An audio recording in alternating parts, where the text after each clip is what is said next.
Vous pouvez féliciter votre voisin pour sa présence ce matin, parce que avec là, les routes barrées, c'est compliqué. Je me disais que peut-être ce matin, il n'y aurait pas beaucoup de gens, mais vous êtes là. Et félicitations à vous, que le Seigneur vous bénisse. Alléluia.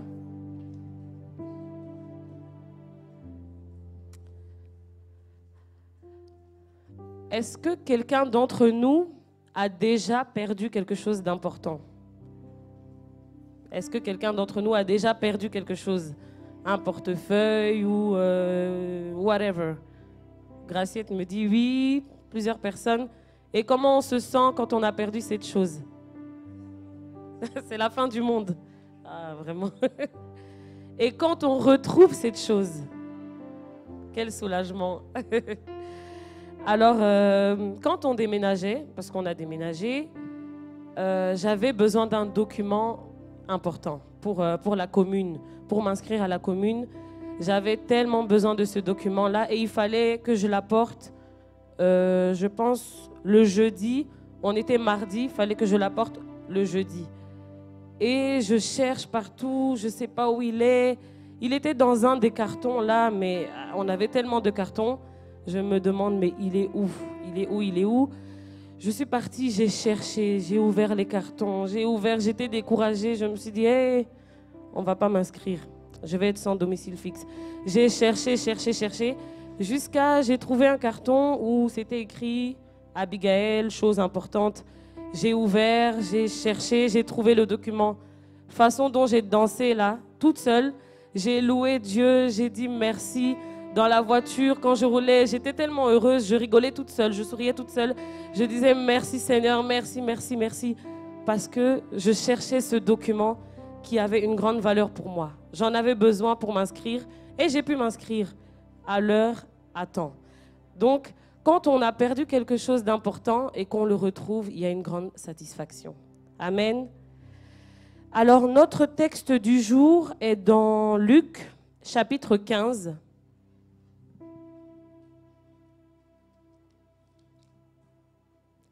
Luc chapitre 15, versets 1 à 32. Mais on ne va pas tout lire parce que c'est assez long. Je vous invite à lire ce passage chez vous à la maison, à le méditer. Luc chapitre 15, versets 1 à 32. On va seulement lire le début et ensuite on verra la suite.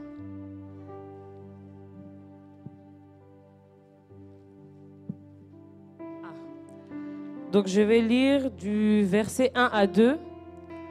Tous les publicains et les gens de mauvaise vie s'approchaient de Jésus pour l'entendre.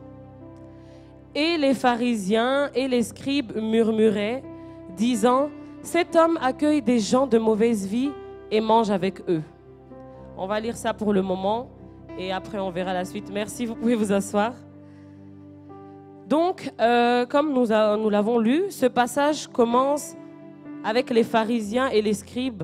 On connaît les pharisiens et les scribes. Parfois, on voit dans plusieurs passages où Jésus les critique, entre guillemets, parce qu'ils ont une apparence pieuse, une apparence sainte, et souvent, ils jugent de tout. Donc, ce passage commence par les pharisiens et les scribes qui murmurent contre Jésus, car on voit Jésus accueillir des gens de mauvaise vie et manger même avec eux. Ils étaient indignés de le voir en présence des païens. C'était pas possible.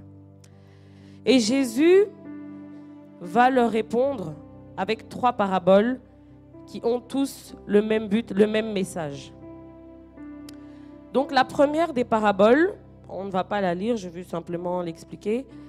C'est un berger qui perd sa brebis.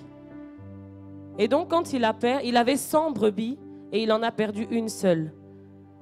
Il a laissé les 99 autres, 99 pour les Français, pour aller retrouver la seule brebis qui était perdue. Et quand il l'a retrouvée, il est tellement dans la joie qu'il appelle ses amis pour que ses amis se réjouissent avec lui. Parfois, on est tellement heureux qu'on a envie de partager notre bonheur avec tout le monde. On met même sur les réseaux sociaux. Oh, j'ai eu ma nouvelle voiture. On est tellement heureux qu'on veut le partager avec tout le monde. c'est pas toujours bien. Donc la deuxième des paraboles, c'est une femme qui perd une de ses 10 pièces. Elle avait 10 pièces de monnaie et elle en a perdu une parmi les 10. Elle se met à chercher partout, elle allume la lampe, elle prend le balai, elle cherche. Et quand elle la retrouve, elle est tellement dans la joie qu'elle appelle aussi ses amis, elle appelle ses voisines pour se réjouir avec elle parce qu'elle a retrouvé la pièce qu'elle avait perdue. Amen. Ensuite vient le passage qui nous intéresse. C'est du verset 11 au verset 32. Et je vous invite à vraiment le relire chez vous à la maison pour le méditer. Donc du verset 11 au verset 32, on va voir l'histoire, une parabole que vous connaissez certainement, qui est très intéressante et qui est riche d'enseignements. Alors le thème de mon message, c'est « Je t'ai retrouvé ». C'est tout simplement simple. « Je t'ai retrouvé ». Et donc, pour appuyer ce message, on va voir le cheminement qu'une personne a parcouru justement pour être retrouvée. Le cheminement, le chemin, les étapes. Vous pouvez l'écrire comme ça, les étapes, le cheminement. Et la première étape, c'est le départ. Le départ. Donc, je pense que vous connaissez l'histoire. Donc, alors qu'un homme avait 2 fils et que tout semblait bien se passer, en tout cas, la Bible ne fait pas la mention de disputes ou de problèmes apparents. On dirait que tout se passait bien. Donc, cet homme, il avait 2 fils et le plus jeune, donc c'est même pas l'aîné, c'est le plus jeune, qui vient voir son père pour lui demander son héritage.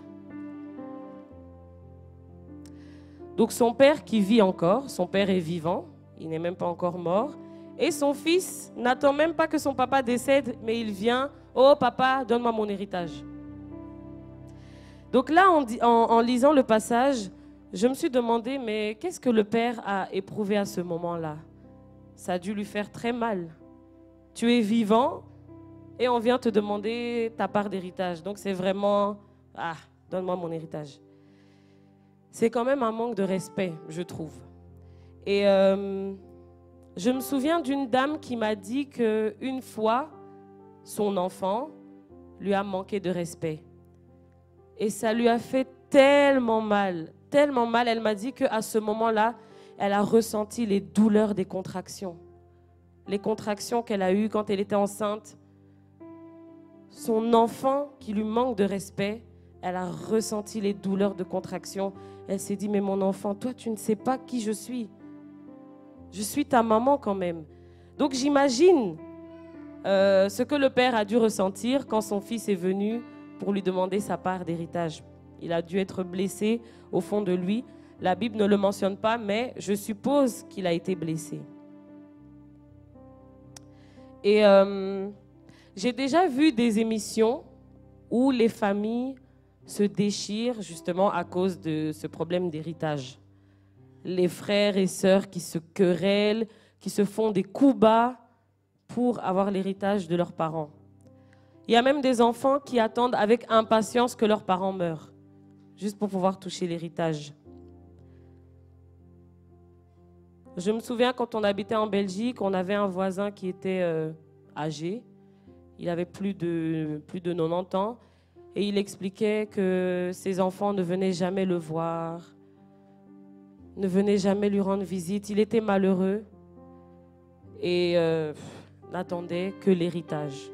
Et ça fait mal. J'espère que cela ne sera pas notre partage. Amen.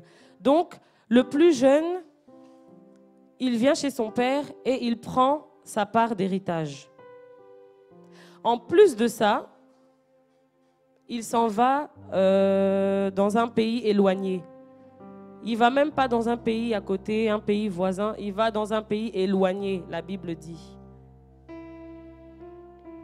Donc c'est comme si ton enfant, ici, là, dans nos temps modernes, c'est comme si ton enfant vient, il prend sa part d'héritage et puis il part aux États-Unis ou au Canada, loin, loin, loin là-bas où il y a le décalage horaire, où tu n'as pas de vue sur ton enfant.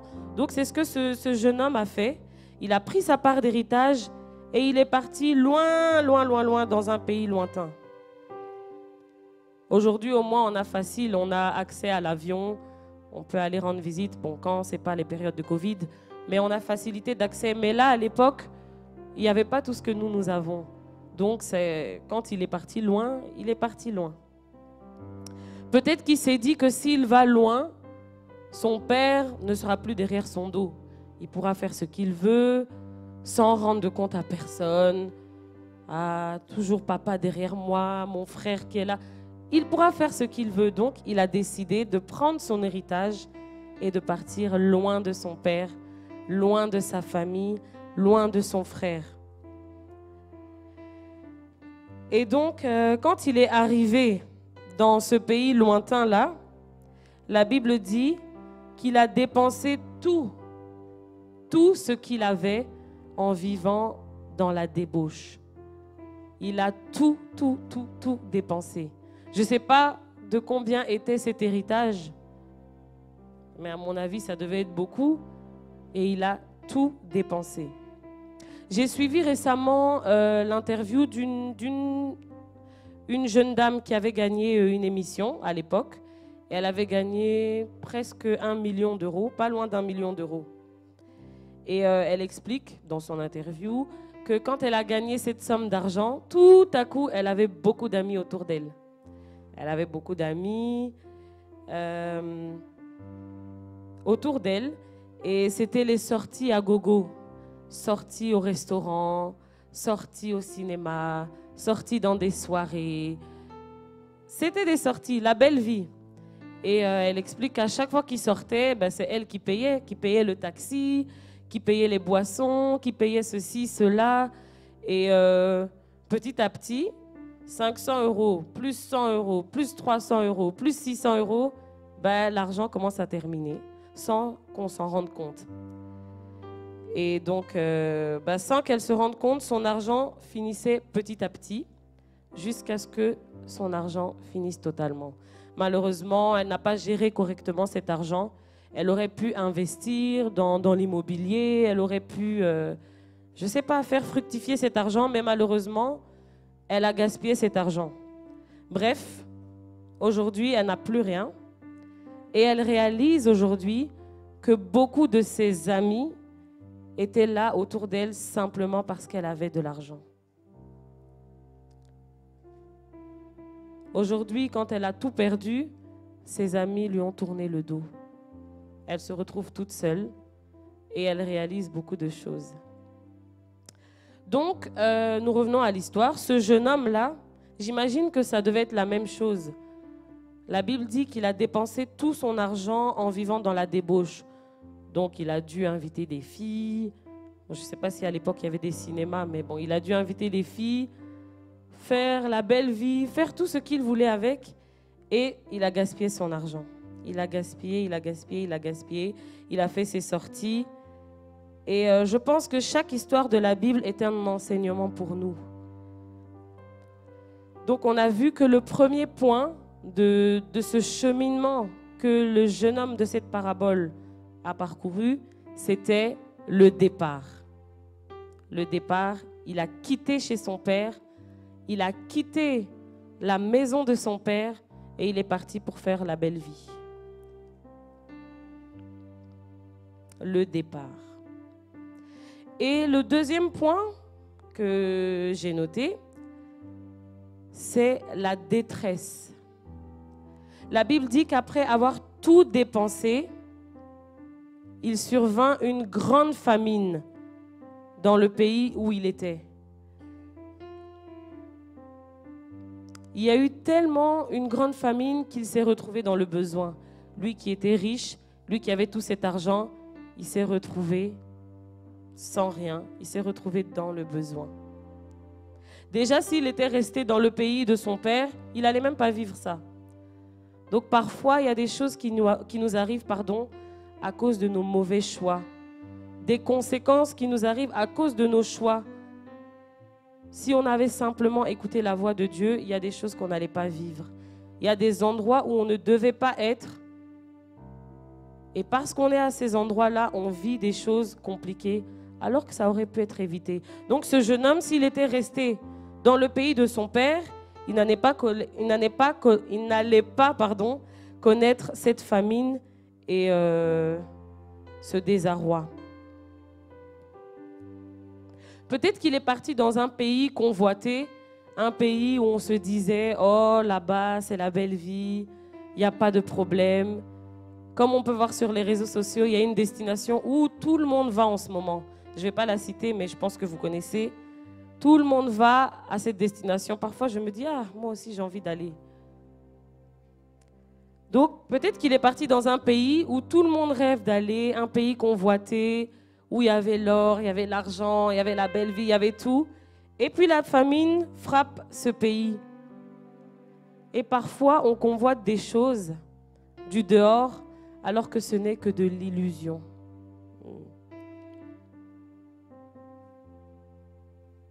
Donc, il se retrouve là, dans ce pays lointain, loin de son père, loin de son frère, loin de la belle vie qu'il avait, et il se retrouve sans rien. Donc, il s'attache à un étranger qu'il emploie pour garder des pourceaux. Les pourceaux, c'est les cochons, les porcs. Et là, dans cet endroit où il travaille, il n'a rien à manger. Il n'a même pas les gousses là qu'on donnait aux cochons pour manger. Les cochons eux-mêmes, ils avaient à manger, mais lui-même n'avait rien. Et puis garder des cochons, c'est pas facile. Ils sont sales, ils se salissent tout le temps, ils mangent n'importe quoi. C'est pas facile. Quelle désolation. Lui qui était l'enfant d'un homme riche. Je suppose que son père était riche, parce que pour donner un héritage, pour avoir des serviteurs, pour avoir des servantes, je pense que son père était quand même un homme riche. Et lui qui était le fils là, de cet homme riche, il se retrouve dans cet endroit, comme vous l'avez lu dans la Bible. Il se retrouve dans cet endroit pour garder des pourceaux. Donc le deuxième point que j'avais noté, c'est la détresse. Il se retrouve dans une grande détresse. Il se retrouve dans un endroit qu'il n'aurait jamais imaginé. Et parfois, c'est ce qui nous arrive à nous, dans notre cheminement, à cause des mauvais choix que nous prenons. Parfois, il nous arrive de vivre des conséquences dramatiques à cause des mauvais choix que nous avons pris. Amen.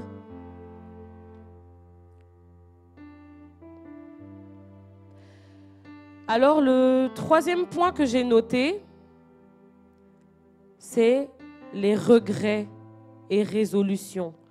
Donc, nous avons vu qu'il a quitté l'endroit où il était bien, il a quitté la maison de son père, il a quitté l'endroit où il avait tout. Il est parti vivre sa belle vie. Et ensuite, une famine touche le pays là où il était. Il se retrouve dans une grande détresse. Et là, il va se passer quelque chose. Donc, là, il est seul. Il est seul dans ce pays, il est seul dans cet endroit, il est seul avec ses cochons. Et ses amis sont partis. Il a faim. Et peut-être qu'il était même déprimé.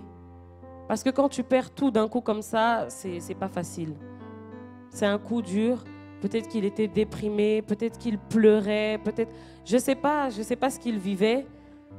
Je ne sais même pas s'il avait des vêtements de rechange, s'il avait de quoi prendre sa douche chaque jour, quelle était sa condition, mais il se retrouve en tout cas dans une grande détresse.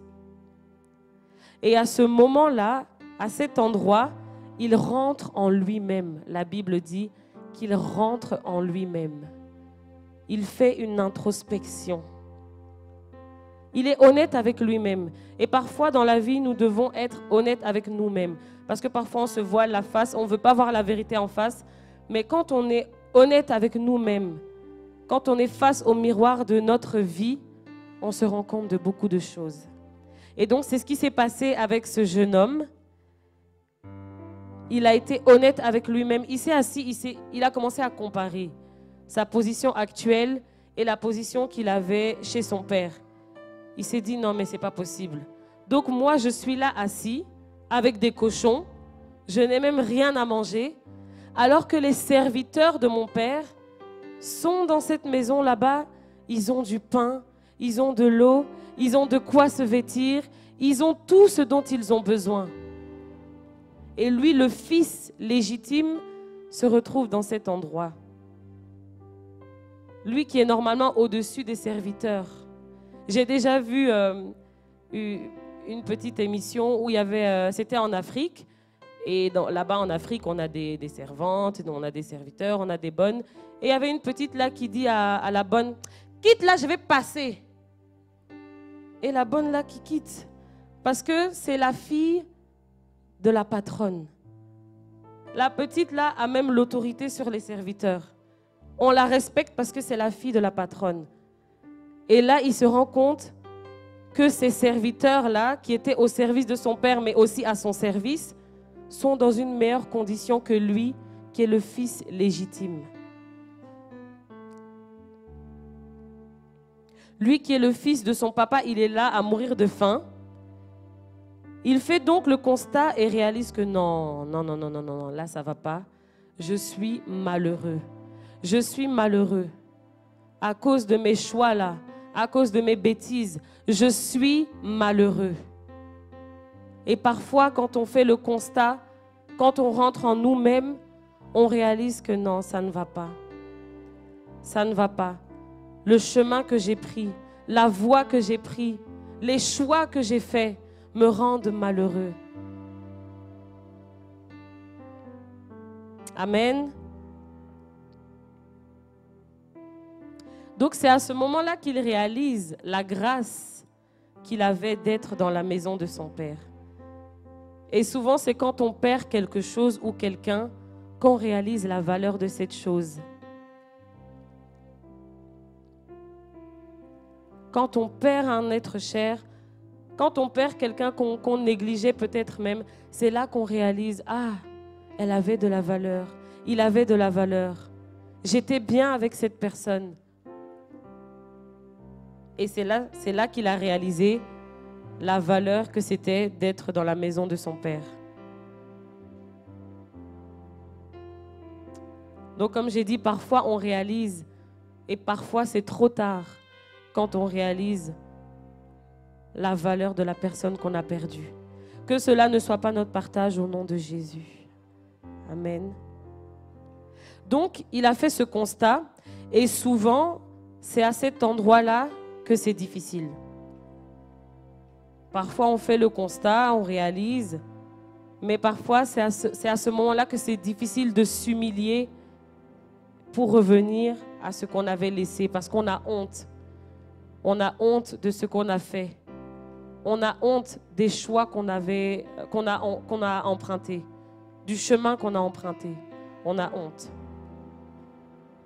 Et parfois, il y a même des gens qui quittent la foi, qui quittent l'église, qui quittent la maison de Dieu pour vivre leur vie, pour faire ce qu'ils ont à faire. Et en chemin, ils réalisent qu'ils se sont trompés. Ils réalisent qu'ils se sont égarés. Mais à ce moment-là, c'est difficile. On a honte de revenir. On a honte de revenir à l'église. Mais qu'est-ce qu'on va dire de moi? On a honte. J'ai quitté l'église. Oh, je suis tombée enceinte hors mariage. Je suis perdue. Mais si je retourne à l'église, qu'est-ce qu'on va dire de moi? J'ai quitté l'église. En quittant, j'ai murmuré. J'ai critiqué tout le monde. Maintenant, je me rends compte que j'ai péché. Mais si je retourne à l'église, qu'est-ce qu'on va dire de moi? Donc, c'est à ce moment-là que souvent, c'est difficile de s'humilier pour revenir à l'endroit où on était. Mais on va voir que ce jeune homme-là ne s'est pas arrêté là. Effectivement, il a réalisé que ce qu'il a fait, ce n'était pas bien. Il a même eu honte. Mais il ne s'est pas arrêté là.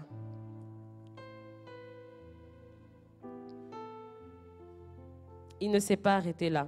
Il s'est dit en lui-même, non. Là, il faut que je retourne. Il faut que je retourne là-bas. Il faut que je retourne. Même si on me traite comme un serviteur, même si on me renie en tant que fils, pourvu que je sois dans la maison de mon père. Parce que là-bas, j'avais tout. Là-bas, j'avais ma chambre. Là-bas, j'avais à manger. Là-bas, je disposais de tout ce dont j'avais besoin. Et aujourd'hui, je suis là avec des cochons. Non, non, non, non, non, non. Il faut que je retourne. Il faut que je retourne. J'irai vers mon père. Je vais lui demander pardon. Je vais lui dire, ne me traite même pas comme ton fils. Traite-moi même comme les serviteurs. Mais pourvu que je revienne dans la maison de mon père. Alléluia.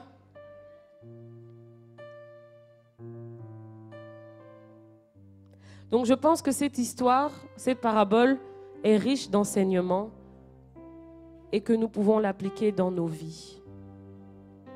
J'invite vraiment chacun de nous à faire comme ce jeune homme, à faire une introspection. Certains même disent qu'il faut faire 2 fois par an, au début de l'année et au milieu de l'année. Tu t'assois, tu prends ton carnet et tu rentres en toi-même, tu t'interroges. Qu'est-ce que j'ai fait ces 6 mois-là?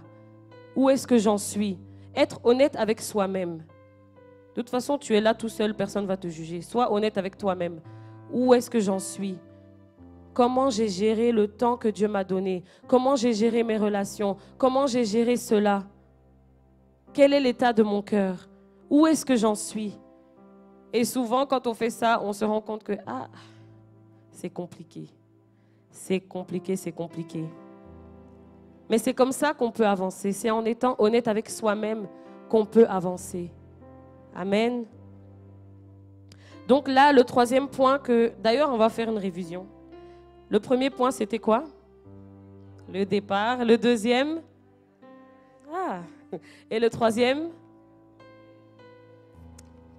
Amen. Donc le 4e point que nous allons voir, c'est le retour. Donc on est en train de voir le thème « Je t'ai retrouvé ». Et dans ce thème, nous voyons le cheminement que ce jeune homme a eu, le chemin par lequel il est passé pour être retrouvé. Et ce chemin-là, parfois, c'est le chemin que nous empruntons. C'est le chemin que plusieurs empruntent.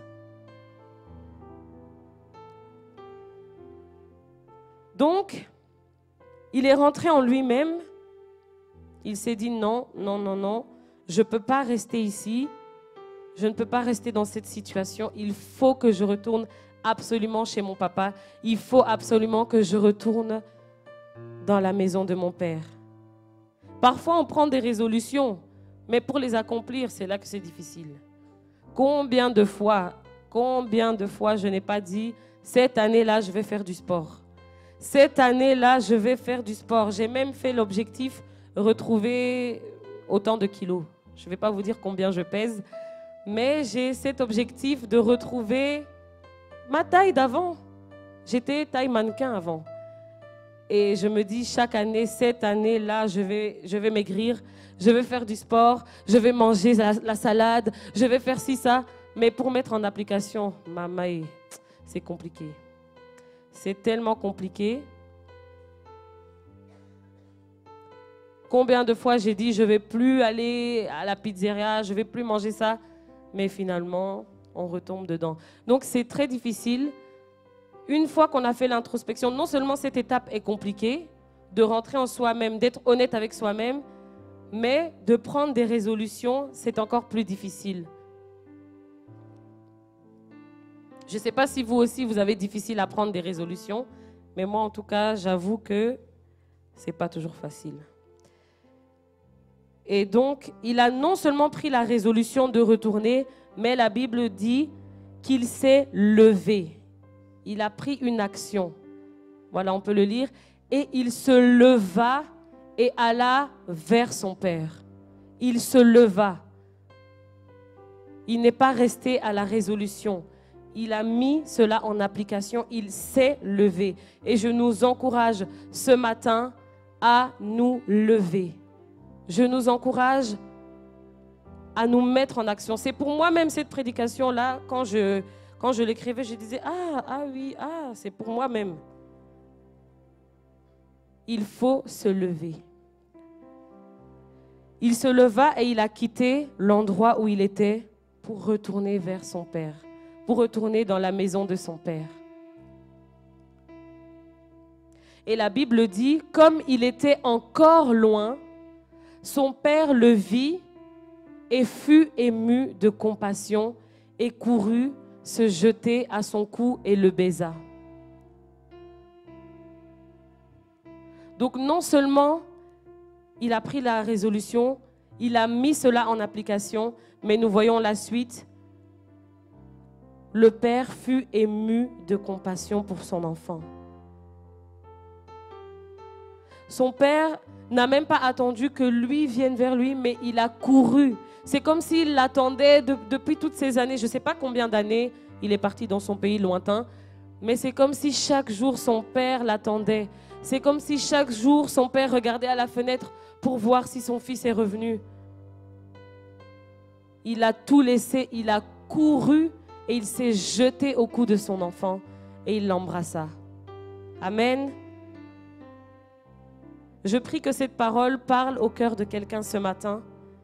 Là où tu es, dans la situation dans laquelle tu es, sache que notre Dieu est un Dieu de compassion. Amen. C'est un Dieu de compassion qui ne rejette jamais celui qui vient à lui. Et à chaque fois, je suis étonnée de la bonté de Dieu. À chaque fois, je suis étonnée. À chaque fois, je m'attends un peu à ce qu'il soit fâché contre moi quand je ne fais pas bien, mais je me rends compte à chaque fois qu'il est bon. Que moi, quand je faillis, lui il ne faillit pas. Et j'ai dit à ma sœur, mais Dieu, il est gentil, il est vraiment gentil. Il est bon, il n'est pas comme nous les hommes. Nous les hommes, là, on aurait dit, bien fait pour toi. Bien fait pour toi, tu as pris l'héritage, tu es parti, maintenant tu reviens.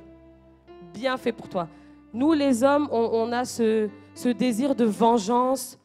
On a parfois difficile à pardonner. Parfois même quand la personne qui nous a fait du mal subit les conséquences, on est content en nous-mêmes. Parce que voilà, tu m'as fait du mal, mais tu croyais que quoi? Bien fait. Mais Dieu n'est pas comme ça. Dieu n'est pas comme les hommes. Dieu n'est pas comme nous. C'est un Dieu rempli de compassion. C'est un Dieu qui accueille toujours à bras ouverts. Quoi que tu aies fait, il ne te rejette jamais. Et je suis toujours émerveillée de sa bonté. Toujours, toujours, toujours. Combien de fois je n'ai pas failli et lui, il m'a pardonné. Il m'a même donné au-delà de ce que je méritais. Dieu est vraiment un Dieu de compassion. Il est vraiment un Dieu bon. Est-ce que quelqu'un a déjà goûté à la grâce de Dieu dans sa vie? Amen. Amen, amen. Plusieurs fois, par ma propre faute, je rends les dossiers en retard, je rends ceci en retard. Et normalement, on doit me refuser. Mais on me dit souvent, bon, pour vous, exceptionnellement, on va accepter. Je dis, ah Seigneur, tu es vraiment bon. Malgré mes fautes, exceptionnellement pour moi, on accepte. Exceptionnellement pour moi, on ouvre la porte. Merci Seigneur parce que tu ne regardes pas à mes erreurs. Amen. Donc, le fils arrive devant son père. Non, le père court vers son fils. Il l'embrasse, il le prend dans ses bras. Et là, directement, le fils commence à confesser son péché. Le fils dit, mon père, j'ai péché contre le ciel et contre toi. Je ne suis plus digne d'être appelé ton fils. Il est venu avec ce cœur de repentance. Il est venu avec ce cœur sincère. Il a reconnu son péché, il a reconnu sa faute. Non seulement il est rentré en lui-même, non seulement il a pris la résolution, il s'est levé et il est venu, mais en plus de ça, il confesse son péché. Il reconnaît son erreur, il reconnaît sa bêtise. Et la Bible dit, approchez-vous donc avec assurance devant le trône pour obtenir miséricorde. Parce que Dieu est un Dieu de miséricorde qui nous pardonne. Il pardonne nos péchés. Il pardonne nos manquements. Il sait que nous sommes des humains. Il sait que nous pouvons faillir. Et c'est un Dieu qui nous pardonne. Amen. Donc le 4e point, c'était le retour. Et le 5e point que nous voyons, c'est la restauration. Donc dans ce cheminement, il y a eu le départ, Il y a eu la détresse, il y a eu les regrets, les résolutions, le retour à la maison. Et maintenant, le 5e point que nous voyons, c'est la restauration. Je ne connais pas le caractère du père. Je ne sais pas comment il avait l'habitude de réagir. Peut-être que le fils s'attendait à être puni ou à être chassé même. Je ne sais pas. Peut-être qu'il s'attendait à être réprimandé. Mais nous voyons que le père n'a pas réagi comme cela. Je me souviens quand j'étais en secondaire, j'avais un ami qui avait pris la voiture de sa maman. Bon, il était majeur, il conduisait déjà. Il a pris la voiture de sa maman. Je ne sais pas s'il avait prévenu sa maman, mais il a pris la voiture de sa maman et il a eu un accident. Et je crois même que c'était lui qui était en tort dans l'accident. La voiture était complètement déclassée, complètement détruite. Et il stressait, il avait tellement peur d'appeler sa mère pour lui dire. Il avait tellement peur, il s'est dit non, ma mère va me tuer, qu'est-ce qu'elle va faire? Oh non, non, non, il avait tellement stressé, il a tellement eu peur. Finalement, il a appelé sa mère parce qu'il fallait qu'il lui dise. Et il s'attendait vraiment à une réaction hostile de sa maman. Mais sa maman lui a demandé, toi, comment tu vas? Tu n'as rien? Il dit, oui, moi ça va, mais la voiture est déclassée. Sa maman dit, on s'en fout de la voiture. C'est toi qui compte. Une voiture, je peux la changer, mais si je perds mon fils, je ne peux pas le remplacer. Et donc, il était touché de la réaction de sa maman. Parfois, on fait des bêtises et on s'attend, on a peur même d'avouer à nos parents parce qu'on a peur de la réaction. Et là, le père qui aurait pu réprimander son fils, qui aurait pu même le chasser, lui dire, tu as voulu l'héritage, non, mais quitte la maison alors. Non, on voit que le père ordonne à ses serviteurs d'apporter ce qu'il faut pour revêtir son fils et pour préparer un festin en l'honneur de ce fils qui a été retrouvé. Amen. Le père ordonne à ses serviteurs, allez apporter lui des vêtements, tuez le veau gras, préparez le veau gras pour qu'on puisse fêter le retour de son fils. Amenez le veau gras et tuez-le, mangeons et réjouissons-nous. Alléluia. Au lieu de réprimander son fils, il était dans la joie de retrouver son fils qu'il avait perdu. Il était dans la joie de retrouver son sang, de retrouver la prunelle de ses yeux. Pour lui, tout ce qui comptait, c'était le retour de son fils. C'est pas ce que son fils a fait avec l'argent, c'est pas ce que son fils a fait, les bêtises, non. C'est la joie de retrouver le fils qu'il avait perdu. Amen. Et ils ont commencé à se réjouir. Ils ont commencé à faire la fête. Et c'est comme ça que notre Dieu réagit quand on revient à lui. C'est pas le Dieu qui va te dire, voilà, bien fait pour toi, voilà. Non, non, non, non. C'est le Dieu qui se réjouit quand tu reviens à lui. C'est le Dieu qui se réjouit quand un de ses enfants est retrouvé. Amen. Et nous voyons la suite. Donc, le grand frère du petit frère revient des champs. Il était parti travailler dans les champs. Et lorsqu'il revient, il s'approche de la maison, il entend de la musique, il entend des danses. Il ne comprend pas ce qui se passe. Mais qu'est-ce qui se passe? J'ai quitté la maison était tranquille. Et quand je reviens, j'entends des bruits, de la musique. Qu'est-ce qui se passe? Donc, il approche un des serviteurs de son père. Il lui demande, mais qu'est-ce qui se passe? Et donc, le serviteur lui explique la situation. Écoute, ton frère là qui était parti est enfin revenu à la maison. Et la musique que tu entends, le bruit que tu entends, c'est la fête parce que ton père a ordonné qu'on tue le veau gras pour se réjouir du retour de ton frère. Et là, le grand frère, il ne comprend pas. Il se met en colère. Il est tellement en colère qu'il ne veut même pas rentrer dans la maison. Il ne comprend pas. Et nous voyons que le père sort de la maison et il prie à son fils d'entrer. J'ai dit tout à l'heure que je ne connaissais pas le caractère du père, mais je pense quand même que c'était un père doux. Parce qu'on vient, on te demande l'héritage, tu donnes. On fait des bêtises, on revient à la maison, tu tues le veau gras. Et ton fils il refuse de rentrer et toi tu sors pour le prier de rentrer. Donc, je pense que c'était vraiment un père qui était doux, un père qui était bon envers les autres. Donc, quand il vient voir son fils aîné, le frère se met en colère. Et il dit, non mais attends, papa, moi, je ne t'ai jamais déçu. Moi, j'ai toujours été fidèle. Je t'ai servi fidèlement. Je t'ai toujours honoré. Tout ce que tu m'as dit de faire, je le fais. Sans rechigner, sans grogner, je fais toujours ce que tu me dis de faire. Tu me dis d'aller dans les champs, je vais dans les champs. Tu me dis de faire ceci, je fais cela. Mais pour moi, tu n'as jamais même donné un seul chevreau pour que j'aille faire la fête avec mes amis. C'est injuste. Et je comprends la réaction du frère quand même. Je comprends cette réaction. Parce qu'effectivement, lui, il a toujours été bien.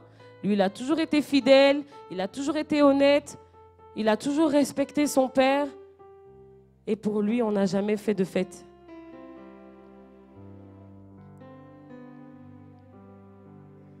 Il dit, mais quand ton fils là, quand ton fils qui a tout dilapidé avec des femmes de mauvaise vie, il est allé voir les prostituées, il s'est donné à toutes choses, mais quand lui là, il revient, tu tues quand même le veau gras et tu fais la fête.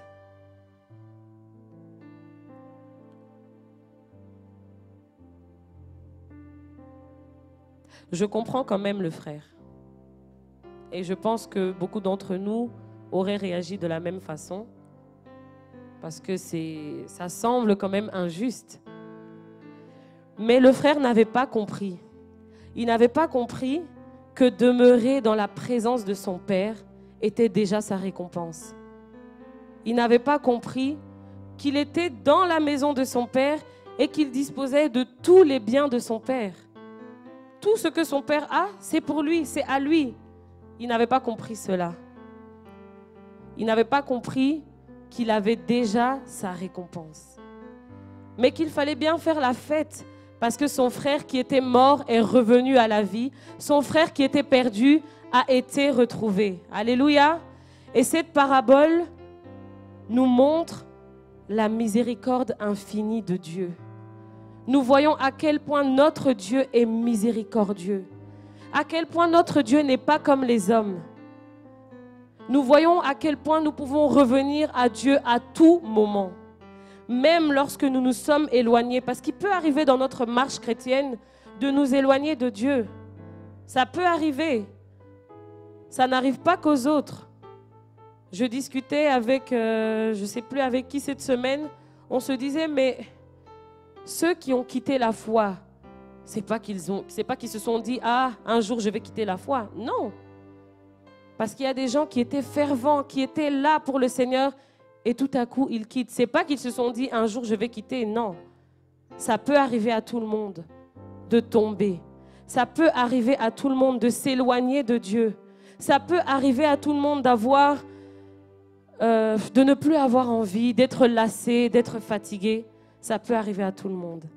Mais nous voyons la bonté infinie de Dieu, même lorsque tu tombes ou lorsque tu retombes. Parce que parfois on tombe, on se relève et on tombe encore. On se relève encore. Et on tombe encore, on se relève encore. Même dans ce cas, la grâce de Dieu est infinie. Alléluia. Donc, je rappelle qu'au début, les pharisiens critiquaient Jésus parce qu'il était avec les gens de mauvaise vie. Et Jésus nous donne ces paraboles pour montrer justement qu'il n'est pas venu pour les justes, mais il est venu pour les pécheurs. Il dit dans Luc chapitre 5, versets 31 à 32, « Ce ne sont pas ceux qui se portent bien qui ont besoin de médecins, mais les malades. Je ne suis pas venu appeler à la repentance des justes, mais des pécheurs. » Alléluia. Dieu nous aime et ce qu'il veut, Dieu nous aime et il ne veut pas que le méchant meure. Mais ce qu'il veut, c'est qu'il se détourne de ses mauvaises voies et qu'il vive. Alléluia. Et quand Dieu retrouve un de ses enfants, il y a la joie dans le ciel. Il y a de la joie dans le ciel lorsque un enfant de Dieu revient à lui. Il y a de la joie dans le ciel lorsque quelqu'un qui ne connaît pas le Seigneur se donne au Seigneur. Et nous voyons au verset 7, donc toujours dans le chapitre 15, Luc chapitre 15, verset 7, si on peut le projeter. Luc chapitre 15, verset 7, nous voyons qu'il y a de la joie dans le ciel lorsqu'une âme se donne à Dieu. Voilà. De même, je vous le dis, il y aura plus de joie dans le ciel pour un seul pécheur qui se répand que pour 99 justes qui n'ont pas besoin de repentance. Lorsqu'une seule personne se repent, lorsqu'une seule personne revient à Christ, revient au Seigneur, il y a de la joie dans le ciel. Les anges se réjouissent. Le Seigneur est dans la joie. Il sourit parce qu'une âme est revenue à lui. Nous avons vu au début qu'on a tous déjà perdu quelque chose et quand on retrouve cette chose, on est tellement heureux qu'on veut le partager à tout le monde. Et c'est ce qui se passe dans le ciel lorsqu'une âme revient au Seigneur. Et au verset 10 aussi, il explique encore qu'il y a de la joie dans le ciel lorsqu'une âme revient. De même, je vous le dis, il y a de la joie devant les anges de Dieu pour un seul pécheur qui se repent. Alléluia. Et le dimanche passé, lorsque Yamagali prêchait, à un moment donné, elle s'est même mise à pleurer, je ne sais pas si vous vous rappelez, parce que je pense qu'à ce moment, elle sentait le cœur de Dieu pour cette génération. Dieu veut que les âmes se repentent. Dieu veut que les âmes reviennent à lui. Il a de la joie. Il a de la joie quand une âme revient au Seigneur. Quand on s'éloigne de lui, il est attristé. Et lorsqu'on revient, il nous accueille à bras ouverts. Il est dans la joie. Et il veut que chaque âme soit sauvée. Il veut qu'on dépeuple l'enfer pour amener le plus de personnes à lui. Parce que ce qu'il veut, ce n'est pas que le méchant meure, mais c'est qu'il se repente et qu'il vive. Alléluia. Même le plus grand pécheur, Dieu l'aime. Parfois, je me dis, mais cette personne qui m'a fait du mal, en fait, Dieu l'aime. Et ce que Dieu veut, c'est que cette personne qui m'a fait du mal se repente et qu'elle vive. Ce que Dieu veut, c'est que cette personne qui m'a fait du mal aille au ciel. Alors, c'est l'attitude que nous devons avoir. C'est le cœur que nous devons avoir. Parce que Dieu aime ses enfants. Dieu aime l'humain qu'il a créé. Il y a de la joie quand un païen revient à Christ. Il y a de la joie quand un enfant de Dieu qui était déjà chrétien s'est détourné, s'est égaré et revient au Seigneur. Alléluia. Je ne sais pas votre condition. Je ne sais pas dans quelle situation vous vous trouvez. Et vous qui nous suivez sur Internet, je ne sais pas si vous connaissez le Seigneur. Je ne sais pas si vous marchez déjà avec le Seigneur et qu'à un moment donné, vous êtes tombé. Vous avez flanché le genou. À un moment donné, vous vous êtes fatigué. Je ne sais pas. Mais en tout cas, ce que je sais, c'est qu'il y a la joie dans le ciel lorsqu'on revient au Seigneur. Alléluia. On pourrait croire que ce message s'adresse seulement aux païens et seulement à ceux qui sont tombés. Mais ce message s'adresse à tout le monde. Et je vais demander qu'on puisse projeter Luc chapitre 18, versets 9 à 14. Avant de conclure, nous allons voir que ce message s'adresse à tout le monde.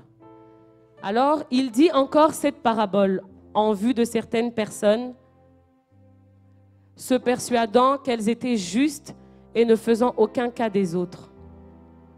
2 hommes montèrent au temple pour prier. L'un était pharisien et l'autre publicain.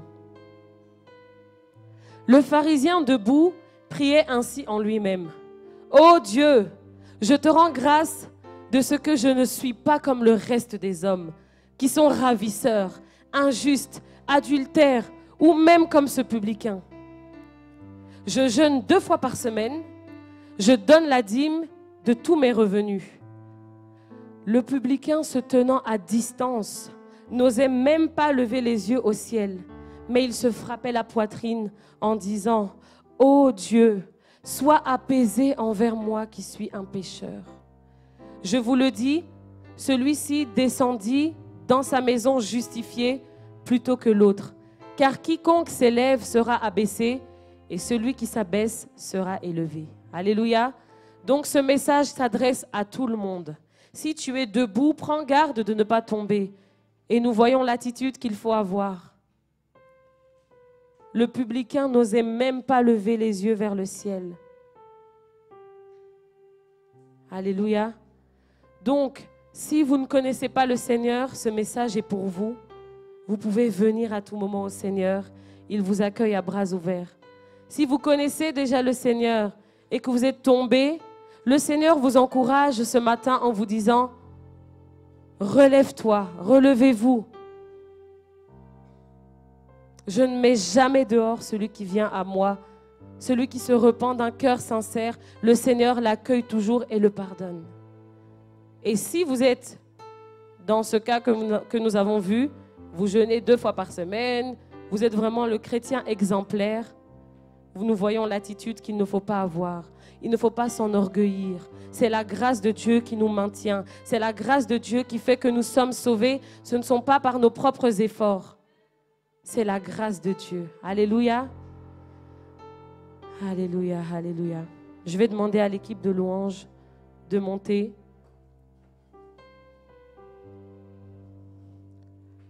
Alléluia.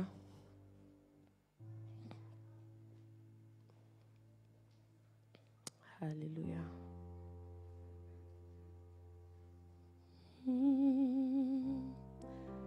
Alléluia. Vous pouvez déjà parler au Seigneur. Chacun sait la situation dans laquelle il est. Si tu es debout, prie au Seigneur qu'il te maintienne, qu'il te garde. Parce que ceux qui sont tombés ne l'avaient pas planifié. Ceux qui se sont égarés ne l'avaient pas planifié. C'est la grâce de Dieu qui nous garde jusqu'au bout. Demande à Dieu la grâce pour tenir ferme. Parce qu'il dit dans Apocalypse, à celui qui vaincra, à celui qui va persévérer jusqu'au bout. Il dit aussi, mieux vaut la fin d'une chose que son commencement. C'est bien d'être debout, c'est bien d'être affermi, mais il faut tenir ferme jusqu'au bout. Et si tu es tombé, le Seigneur te dit ce matin, relève-toi, je t'accueille dans ma présence, je te pardonne, viens devant le Seigneur avec un cœur repentant, un cœur sincère. Il est fidèle et juste pour te pardonner. Et si tu ne connais pas le Seigneur, si tu n'as jamais entendu parler de Dieu, sache que ce matin, il te tend la main, il t'appelle vers lui, il t'appelle à sa présence. Alléluia.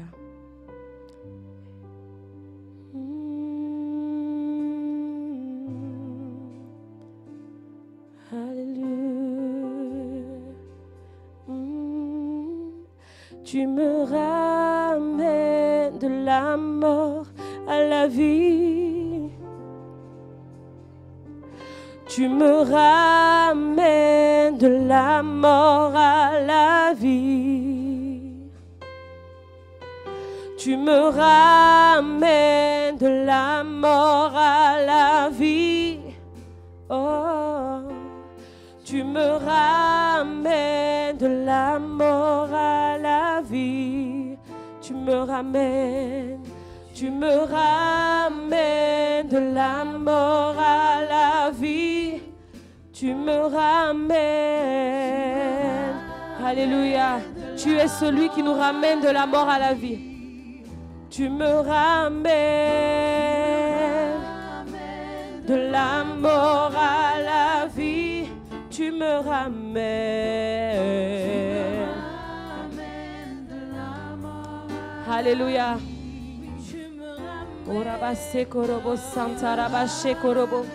Ce matin, la grâce de Dieu est disponible en ce lieu. La grâce de Dieu est disponible. Et si tu as été touché par ce message, tu peux t'avancer devant le trône de grâce pour obtenir miséricorde. Alléluia.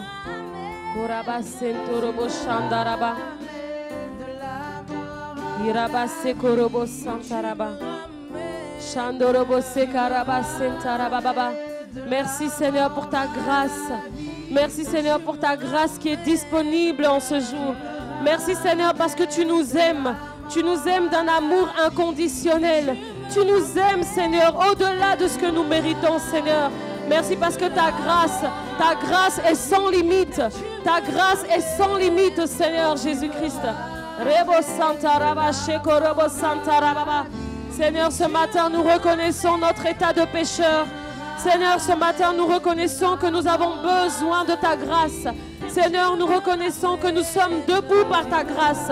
Seigneur, nous reconnaissons que nous sommes sauvés par ta grâce. Nous sommes justifiés par ta grâce.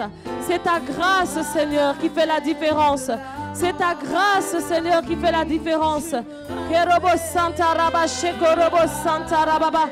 Mandorobo Sekorobo. La grâce de Dieu est disponible ce matin. La grâce de Dieu te visite ce matin. La grâce de Dieu te visite ce matin. La grâce de Dieu te visite ce matin. Et si tu as péché, viens simplement devant le Seigneur. Il te pardonne. Si tu t'es détourné, viens simplement devant le Seigneur qui accueille. Le Seigneur ne te rejette pas, mais il t'accueille ce matin. Le Seigneur veut que tu vives. Le Seigneur veut que tu te repentes et que tu vives. Le Seigneur a de l'amour pour toi.